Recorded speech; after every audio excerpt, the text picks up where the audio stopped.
And I want to tell the story of a young woman named Kelly Matthews. Kelly is a child care provider in Iowa City, Iowa. And I want to read you Kelly's story in her own words, because this is how she described her situation. She said, "You and I share something important in common.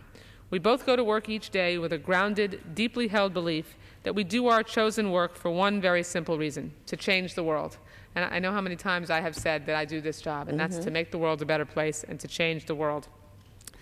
Kelly is right here with her kids in her program. She said, "I don't work in the halls of Congress, but in my home, caring for children in my child development home in Iowa City, what other reason, aside from wishing to impact the future, could motivate someone to take on a job with modest pay, no benefits, and no paid time off? This isn't about a job for me. This is my profession, my chosen life's work. And it is an amazing gift I am given each day to partner with the families I serve.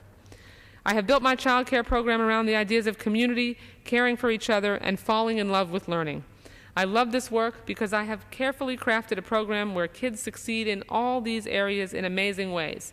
When Claire, at 18 months, already knows how to comfort a friend, when Trey, at 5 years old, can easily count and set out the right number of plates for his friends at the lunch table, when Lexi, at 3 years old, works hard to write the names of the members of her family, when Gus, at 3 years old, knows how to care for his things and the things that belong to others, or when 2 toddlers are already capable of working out a conflict in a peaceful way without an adult's intervention.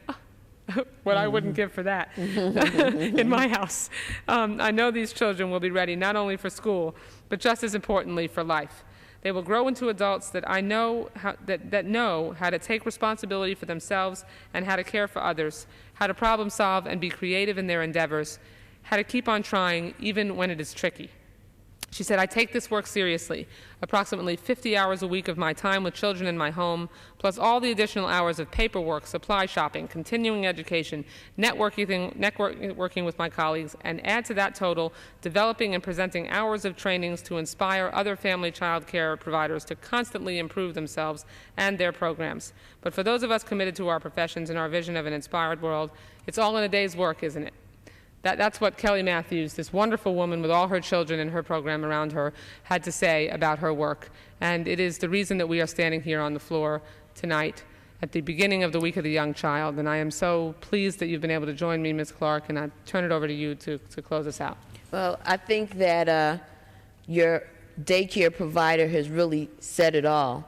You know, I don't think there's a dollar value that you can truly put on the work that these women and men do with our youngest, most vulnerable ones.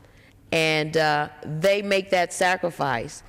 Wouldn't it be awesome if they were rewarded and our communities were rewarded and our families were rewarded with a government that responded and really put the funding in place to not only raise the level, but to get rid of all of those waiting lists that we see. Right. What a difference that would make in every one of our communities around this nation. Thank you very much for your commitment. Thank you. Gentlelady from Florida. Thank you to the gentlelady from New York. Mr. Speaker, we think we've made a very strong case tonight at the beginning of the Week of the Young Child to make sure that there is a mandate for this Congress to increase the funding for Head Start, increase the funding for child care development block grants, and make sure that when those little babies are put on the crossroads of the path of their life, that we send them strongly down the right path so that they can have the best life that they can possibly have. And thank you very much to the Speaker, and we yield back the balance of our time.